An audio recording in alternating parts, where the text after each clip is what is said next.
sure you all know of the horrific tragedy in the Dees family.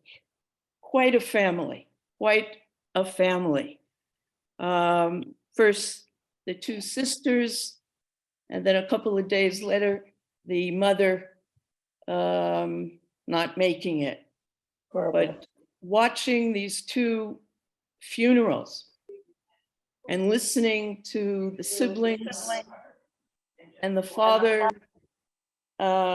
speaking at both of them, you know, I spoke to Etta a few minutes before she was boarding the plane to leave, and I almost felt apologetic because I had just a few minutes beforehand heard that the father on the last day of Pesach was in shul, of course, with his children, and had noticed that the chazan was not singing Hallel. And he went over to the chazan and said, sing. Hallel is meant to be joyous. And you know, at least one of the funerals, he began by having everyone sing Ani Ma'amin. And when I told Etta that, she actually said that they had just walked on the beach the day before and saw the memorial to the Italian young man, Zichrono Livracha, and she answered graciously, that's life in Israel. Sad, but inspiring by these families. And life goes on.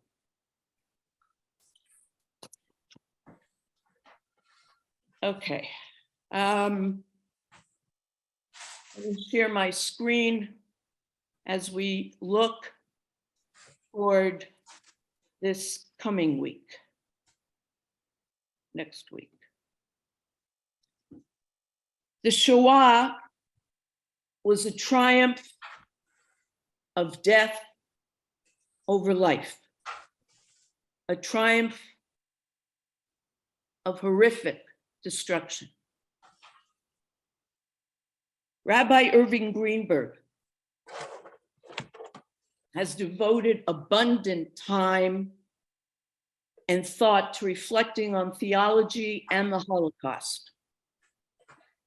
He writes in text number 1, and as is my wont, we read these contemporary texts as we would Rashi. The Holocaust threw down the gauge to every hope and affirmation in Judaism. It made a mockery of Jewish millennial faithfulness. In light of such a successful assault, would anyone want to continue living as a Jew? It's a legitimate question. Why? After the war, in fact, 15,000 French Jews converted to Catholicism to spare their children a possible future repetition. And could anyone judge them? What would be the reaction, Greenberg asks, of other Jews? All Jews entered into a crisis of faith. And Greenberg says, if anybody denies that, that's not credible. Tradition was shaken by God's inaction. Modernity was challenged by evil and human inaction. Normalizing Zionists were shocked by Jewish aloneness. It really hit home now. To carry on, Jewish people had to answer the most fundamental questions. Do we still believe? Is the covenant still valid? Does the dream of redemption still move anyone.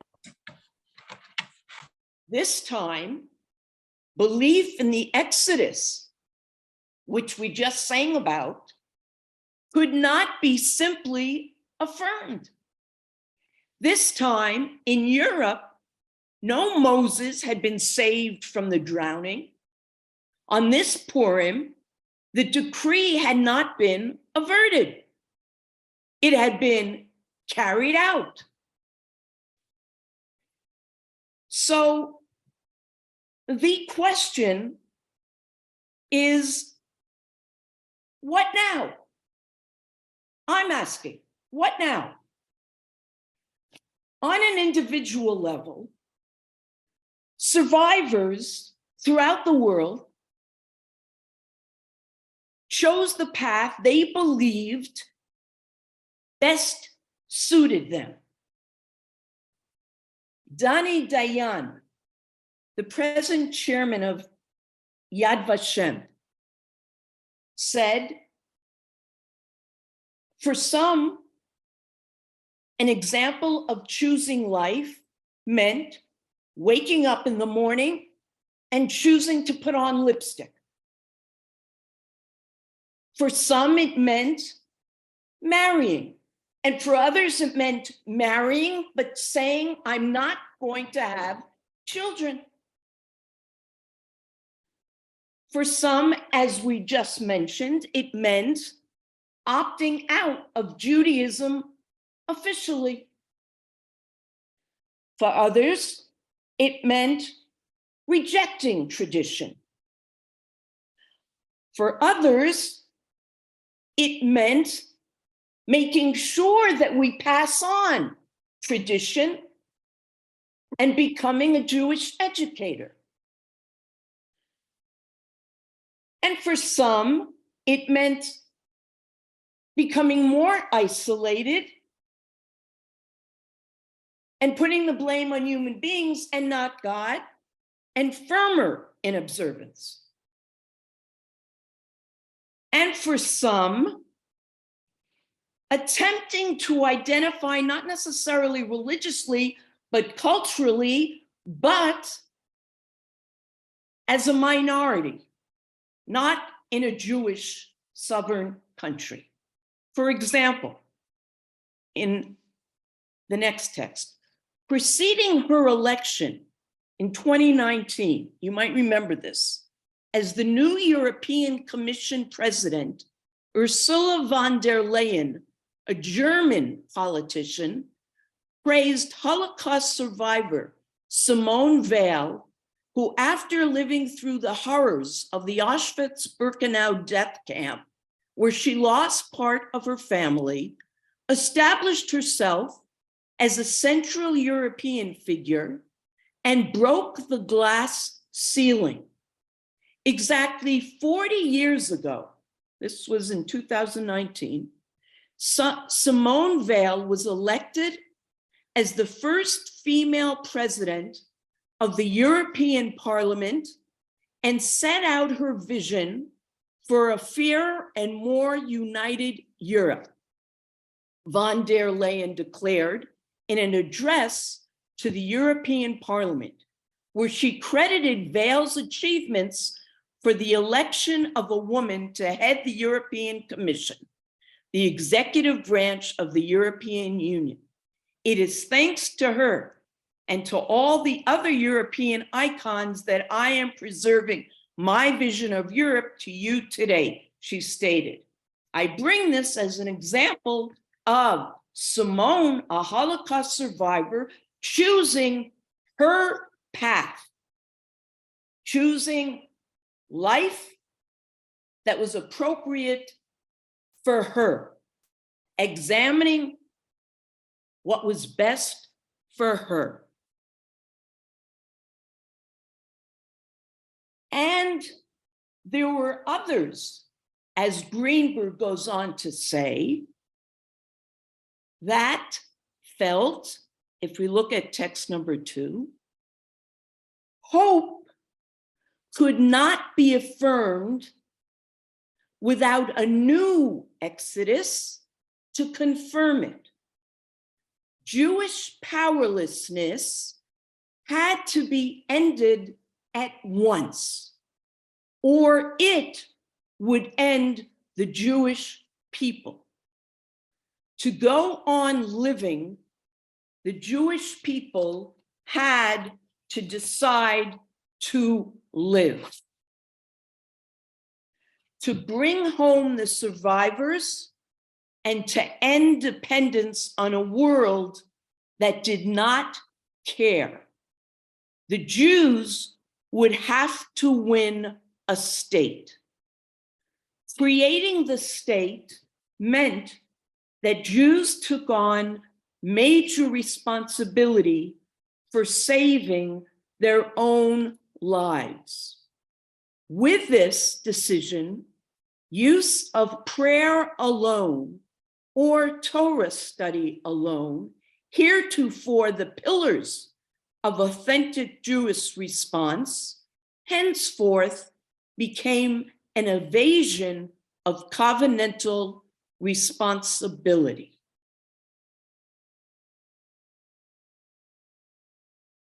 So, a variety of choices, and in the context of the coming week, we are focusing on this final choice, the renewal of the modern state of Israel. Many of you are familiar. I know Stan mentioned early in the year this Yossi Klein Halevi and the book about the Palestinian neighbor. A fellow at the Hartman Institute, an American-born Israeli thinker, author. He certainly agrees with Greenberg, but what more is he saying in this sentence? We are not only the people who experienced the Holocaust, but we are the people who defeated, overcame the Holocaust. Anyone?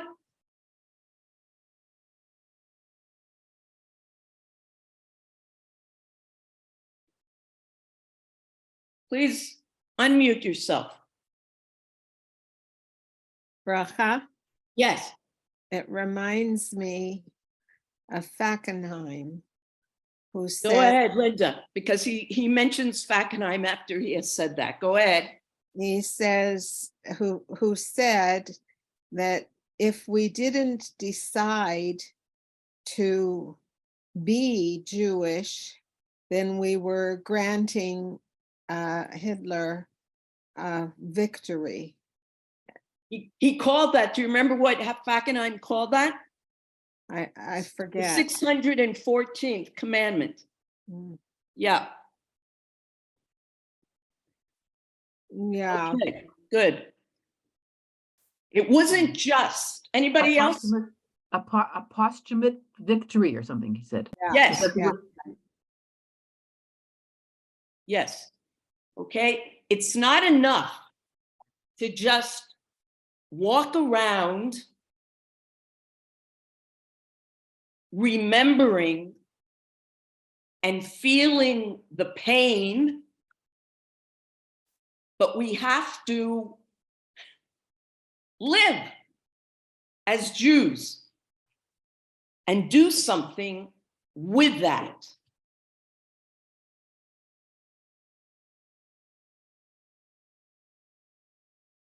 Whatever that might be for each of us.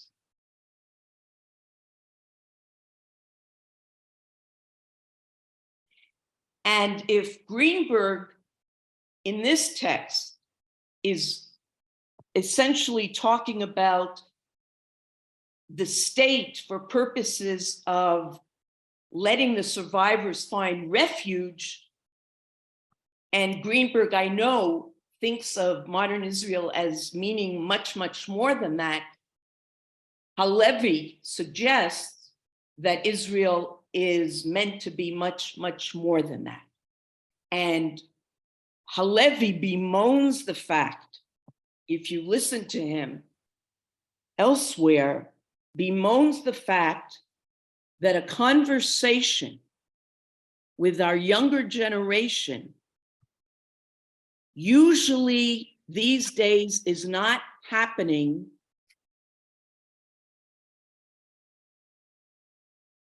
in telling our younger generation the narrative post-Holocaust.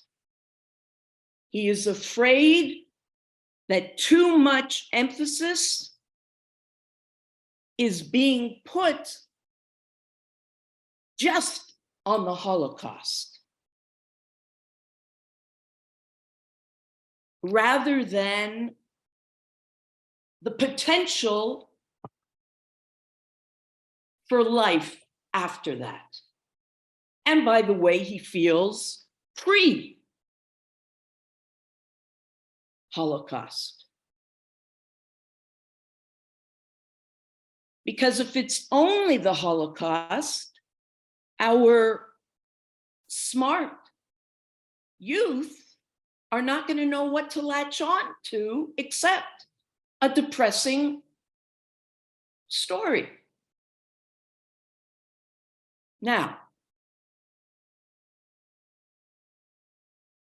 remembering the Shoah, how does one do so constructively?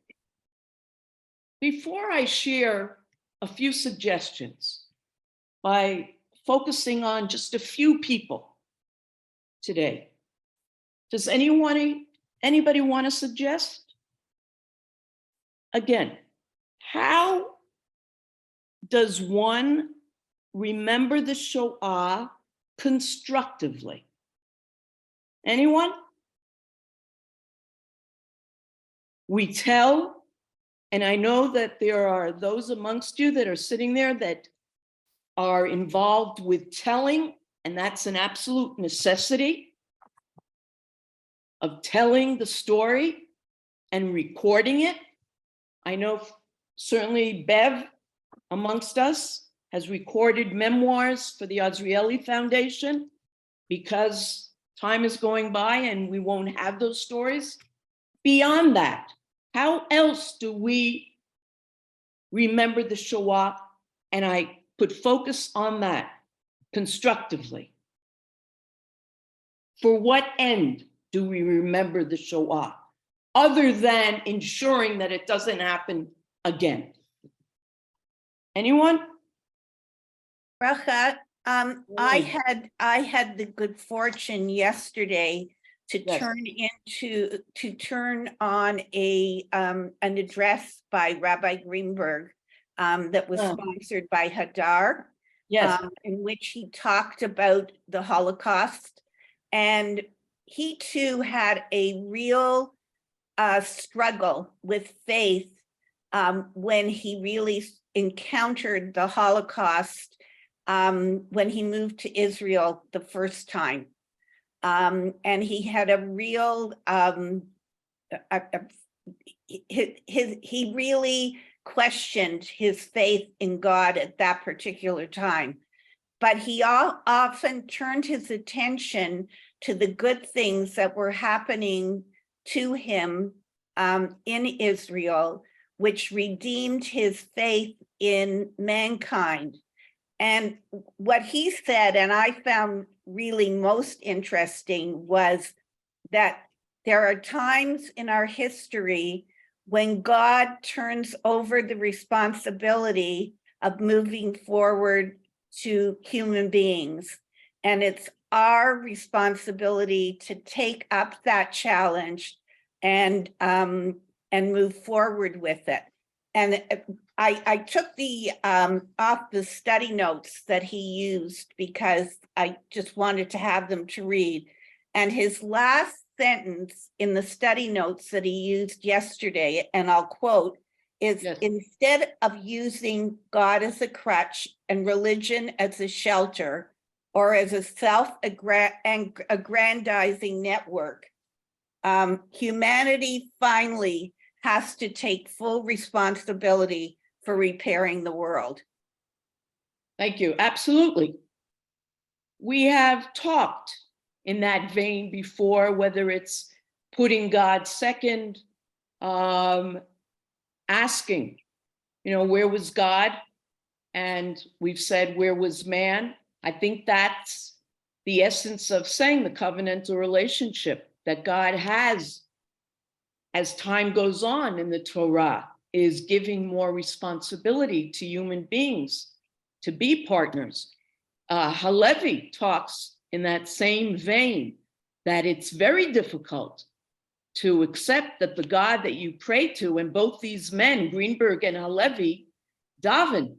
And so to suddenly feel a God that you believe in, when this could stop you from davening to a God that allows such a thing to happen. I mean, you could also stop because of these 3 young women that were murdered a couple of weeks ago, or for whatever reason. But Halevi suggests that rather than let the Shoah, and what you're saying, Greenberg suggests, he's not going to let that stop him from believing in God, is Halevi says, why not look at the magnificence of the miracle of Israel coming about for me to be able to be grateful, and look at it that way. Thank you. Yeah. Okay. So another great thinker who's no longer with us, Zichrono Livracha, Rav Yehuda Amital, was born in Romania in 1924, spent his youth immersed in yeshiva study. At 19, was deported to a Nazi labor camp, and upon his liberation, made his way to Israel. He founded probably one of the most important and respected yeshivot, Har Etzion, in Israel. I regularly listen to their lecturers, and he is said to have been responsible for the Hesder program, which is a program where those who are committed both to serving in the army and continuing learning Torah go into the army and learn at the same time, spending a few months learning, doing the army. And so they do the full amount of serving in the army, but at the same time learning. That's a very, very important program. He was also in the Knesset, and he was committed to individual free will and national vibrancy. Amital understood that he could not take his liberation, his salvation, surviving, for granted. For him, it meant he was saved for a mission, a responsibility, and he believed anyone who survived the Shoah, just as any soldier who comes back from a war, or anybody who goes through any difficult experience, must examine, what should I do next with my life? What's meant for me to do? And he says the following: during the past 40 years, I have often recalled the horrors that I lived through. Millions of Jews were murdered in the Holocaust, yet I was saved. Was I saved because God singled me out? Or rather, was it a mere case of chance? We'll never know. Nevertheless, I sensed that I had to garner all the power within me, doubling and redoubling it, in order to recompense for those who are no longer with us. This knowledge gave me the daring and courage to accomplish things that were far beyond my normal abilities. What's involved in choosing life? According to Amital, the first step, very interesting, to choosing life is noticing daily miracles and great victories. Now, what does he mean by daily miracles? He quotes from a midrash. He says the following, you don't have it in front of you. A wicked person during his lifetime is considered wicked and dead, for he sees the sun rise, but he does not recite the Bracha Yotzer Or, creates light. In other words, he sees something like the sun coming up, but he doesn't show appreciation for it. And he calls that person a wicked person. You have to appreciate. Now, of course, coming through what he went through, he would appreciate everything. And then, what are these victories? He says the following. My beard has still not turned white with age, and yet during the course of my life, I have seen, as our sages have said, a world built, destroyed, and rebuilt. I have seen Jews dance at the establishment of the State of Israel. I have seen the great victories of the Six-Day War. I have traveled with soldiers to the Suez Canal. Jewish history in the past 30 years has been a period of great intensity. It started with Jews being led to gas chambers like sheep to the slaughter. And immediately thereafter, the nation arose like a lion. If the world were to be destroyed, heaven forbid, in a nuclear holocaust, and historians of the future, this is amazing, were to attempt to recreate the events of our times, they would discover archaeological artifacts testifying on the one hand to the Holocaust in Europe, and on the other hand to the state of Israel, its wars and its world status. There can be no doubt that they would conclude these events took place in different eras with a distance of hundreds of years between them. But in fact, all this has happened to us in our generation in the space of 30 years.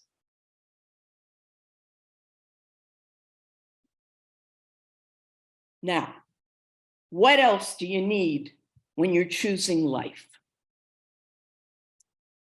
In choosing life, he realizes one must be open to crying and dancing, and not necessarily at distant intervals, one from the other.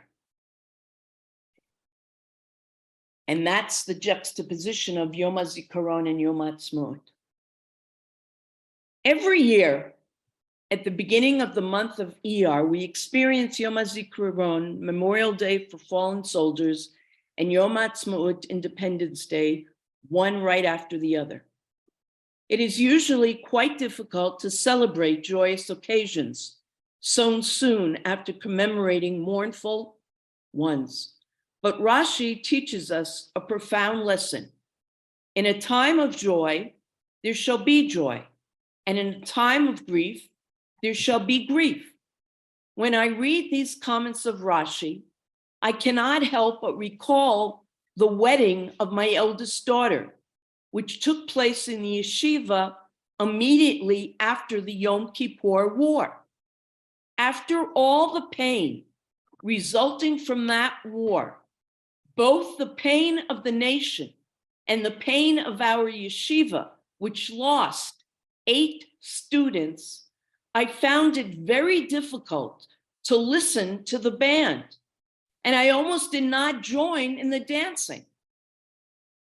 But then I was approached by Justice Minister Tzvi Tal, whose son's wedding I had performed on Rosh Chodesh Elul, right before the war. His son went out to battle and never returned. Justice Tal mentioned to me these words of Rashi: "In a time of joy, there shall be joy, and in a time of grief, there shall be grief." Rashi's comments also bring to mind the day of 5th ER 5708, May 14th, 1948, when 2 very significant events transpired. On that day, we received the tragic news of the fall of Gush Etzion and the massacre of its defenders. But on that same day, Jewish statehood was declared. It seems that ever since that day, the Jewish nation has found it difficult to draw a complete separation between bereavement and celebration.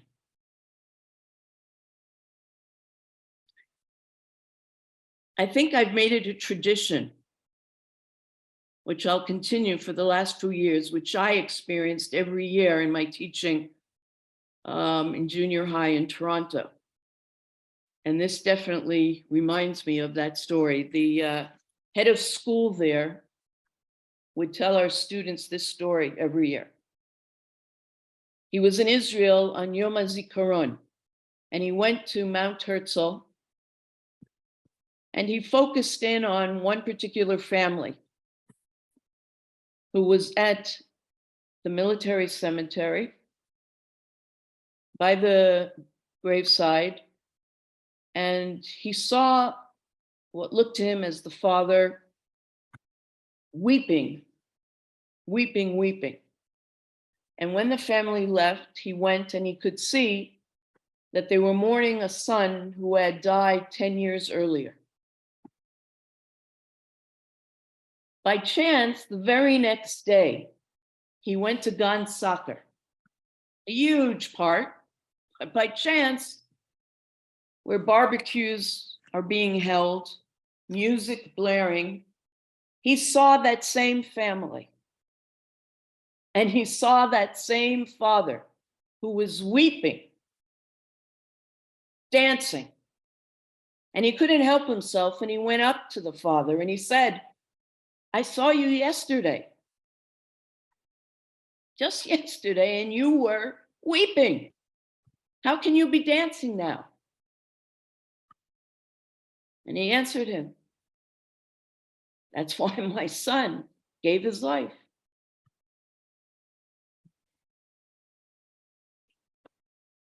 Rav Amital also saw that one of the aims of the Zionist mission originated with the key character in Parshat Lech Lecha, Avram, known for his kindness, chesed. Nationalism in Israel has its source in our father Abraham's striving to found a nation. He didn't want to just do it on an individual basis as he sat outside his tent. This is the longing that comes from the clear and mighty awareness and the universal and lofty moral demand to deliver mankind from the terrible suffering of spiritual and material troubles and bring it to a life of freedom, full of splendor and sensitivity, illuminated by the divine idea, and to cause all men to prosper.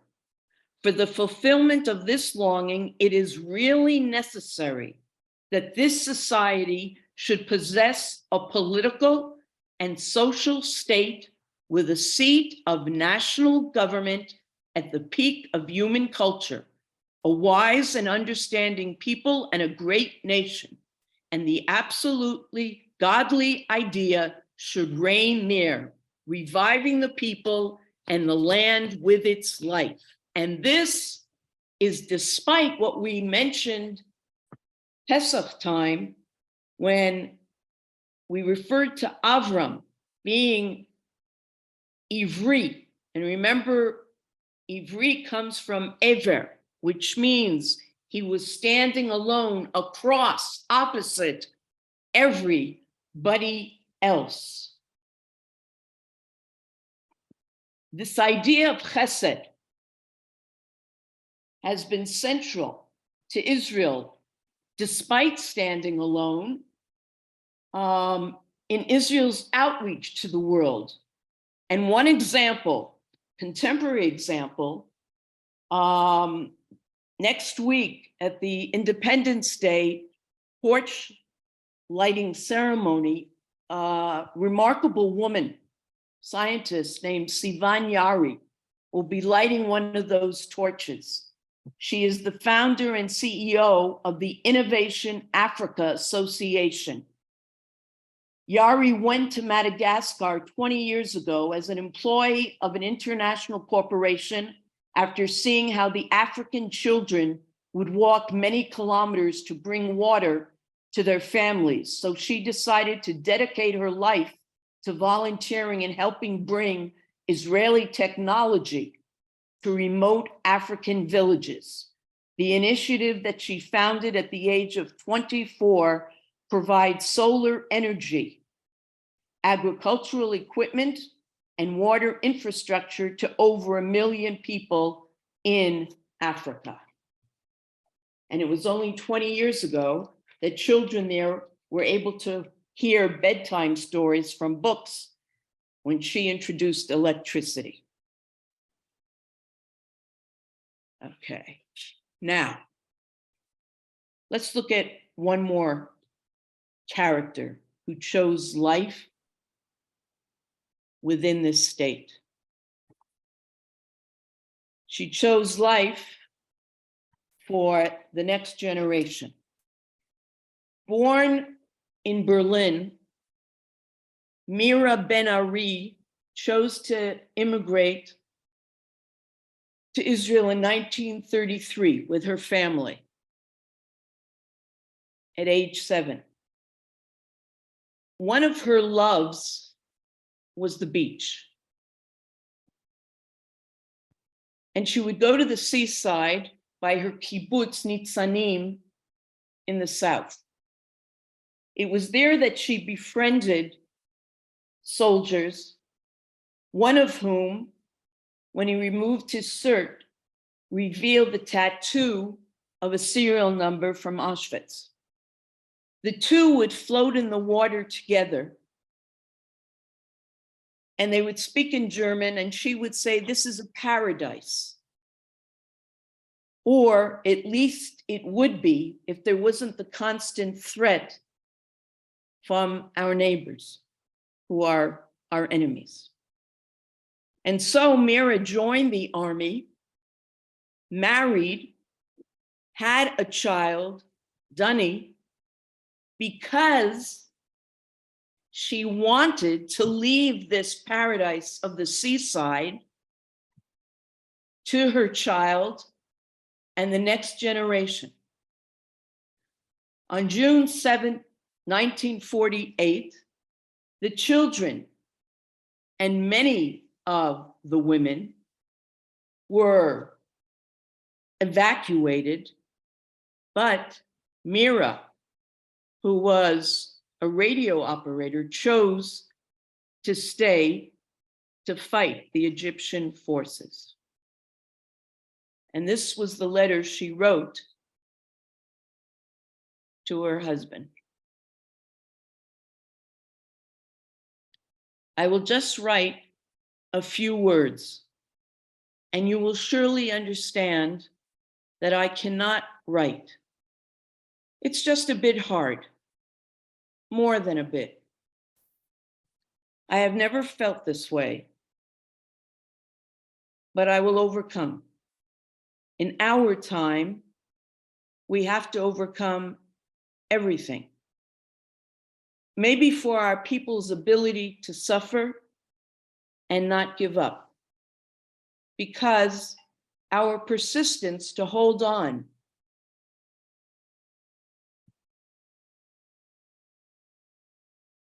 despite the fact that we are few. After all, we will get what we deserve after 2,000 years. There is no harder farewell than that of a mother from her child, but I am parting from my child so that he can grow in a safe place, so that he can be a free person in his country. Send him all my love when you see him. Send my father and mother a lot of kisses and tell them I am sorry I didn't write, but I truly could not.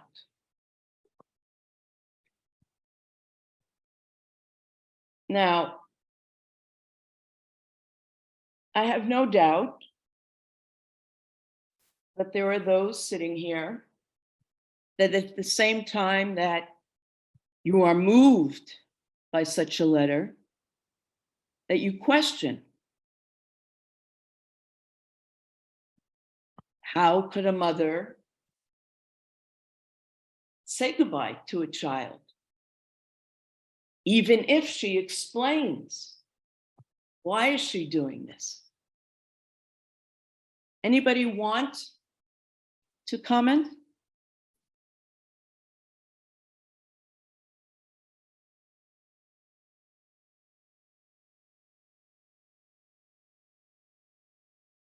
It's love and hope for the future. Will the child say, how could you have left me like that? I needed you personally? Or will he get to an age where he'll understand? Bev? I don't know. It's very, very hard. But again, she sacrificed herself the way so many soldiers do. And, you know, it's for the greater good. So No. very hard. Yeah. No, I'm reminded. I think Brenda, months ago or last year, when we mentioned Roe Klein, who jumped on a grenade. Yeah. And you mentioned, Brenda, you know, his children or his wife could have, as loyal as they were to this state, could have been upset. You left us for the people. That is life in Israel. And on the other hand, if she didn't stay, but she let herself be evacuated, wouldn't be able to judge either.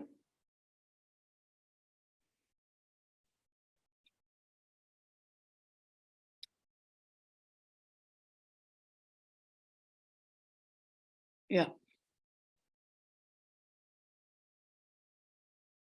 Any other? I have talked a lot and I knew that I would. This wasn't going to be totally interactive today, but I appreciate those who did and Marlene sharing Rabbi Greenberg's comments. Anyone? Bracha, as an example of going from the darkness to the light, Yes. our granddaughter is on the March of the Living right now, Yes. and she'll be in Warsaw today. It's the anniversary of the uprising. And next week, she'll be celebrating in Israel. What does she look like? Maybe we'll bump into her.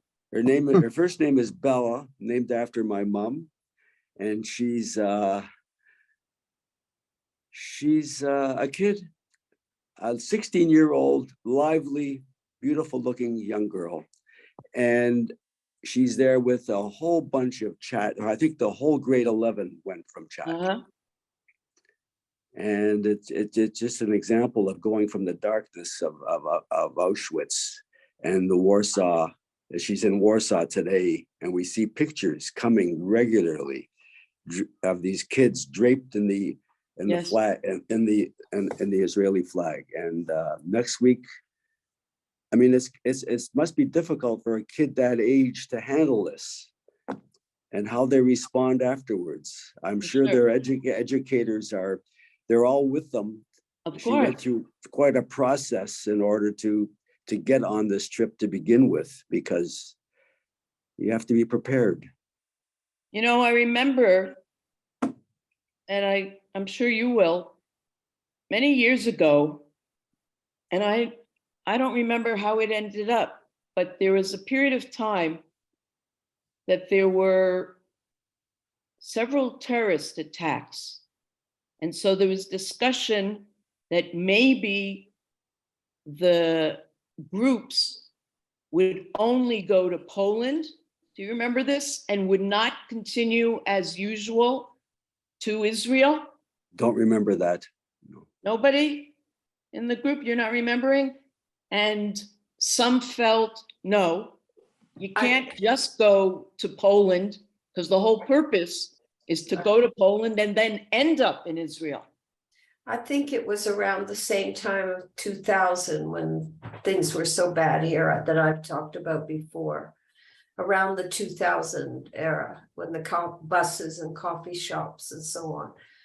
There was a lot of discussion of which kids will stay and which kids will go. And also I remember specifically that year's groups that would normally start off in Europe and end up here for Yom HaShoah. That came up then. That was the time, as I remember. The message, and that's what Halevi is saying, that would not be the full message. Yeah. Exactly. Yes. Exactly.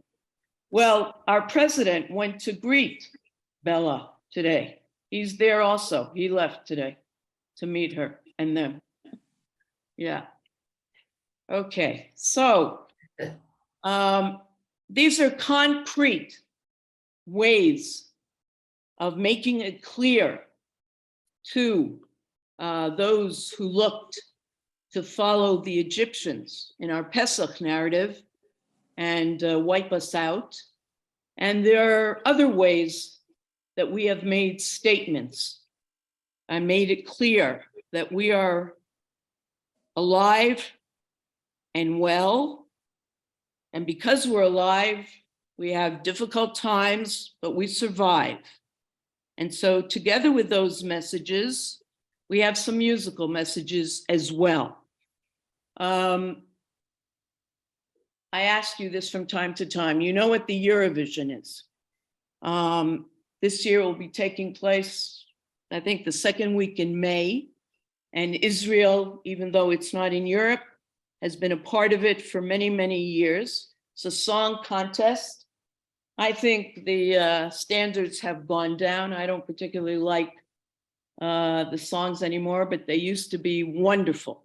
And Israel has won a few times, going back years. Hallelujah, and others. Anyway, and what happens is the country that wins hosts the contest the following year. Well, Ukraine won last year, but because of the situation, it is not hosting. So it's being held in Liverpool. So Israel will be represented in Liverpool. But in 1983, this song represented Israel. And when you hear it, which you will in a couple of moments, you will all be familiar with it.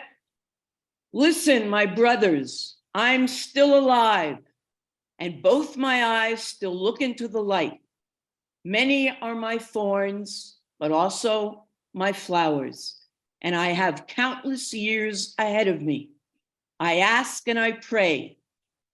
Good thing hope is not yet lost. A song is passed from generation to generation. like an eternal spring. I ask and I pray, good thing hope is not yet lost. Alive, alive, yes, I'm still alive. This is a song that Grandpa sang yesterday to Dad, and today it's me. I'm still alive, alive, alive. The nation of Israel is alive. This is the song that Grandpa sang yesterday to Dad, and today it's me. My days rumble, alive, alive, as do my nights. Alive, alive, and in my skies, the pillar of fire still stands. I'll sing forever, alive, alive. I'll reach out my hands, alive, alive. To my friends from across the seas, I ask and I pray, good thing hope is not yet lost. Alive, alive, alive, yes, I am still alive.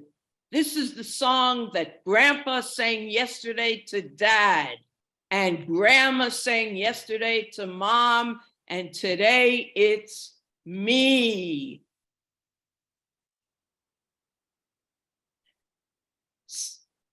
Daniel, take it away. Okay. Here And we this go. song came in second in Germany. It was sung. Performing artist, Hi, interprété par La Ofra vie. Khasa.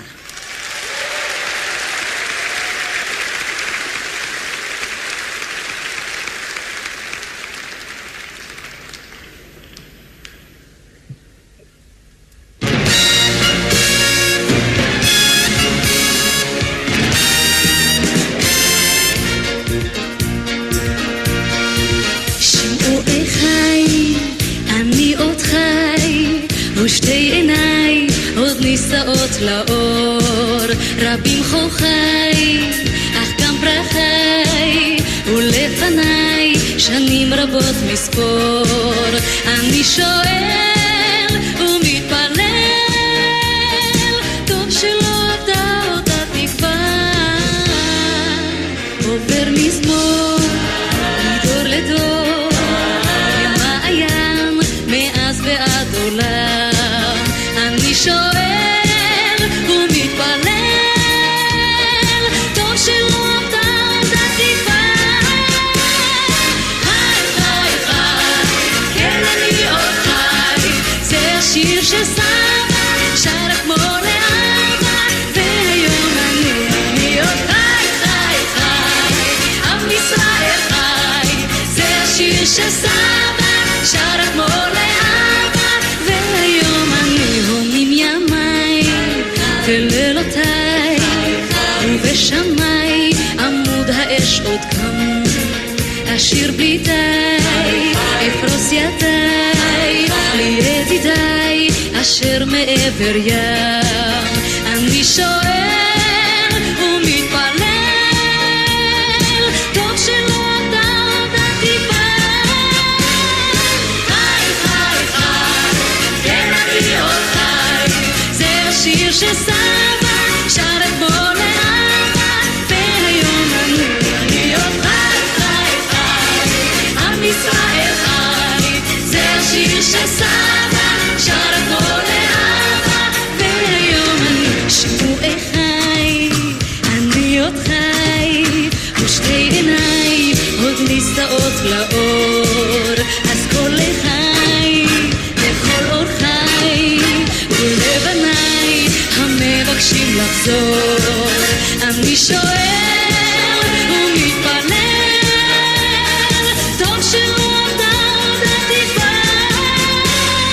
חי, חי, חי, כן אני עוד חי, זה השיר של סבא, שרה כמו לאבא, והיום אני עוד חי, חי, חי, עם ישראל חי, זה השיר של סבא, שרה כמו לאבא, והיום אני חי, חי, חי, אני עוד חי, חי, חי.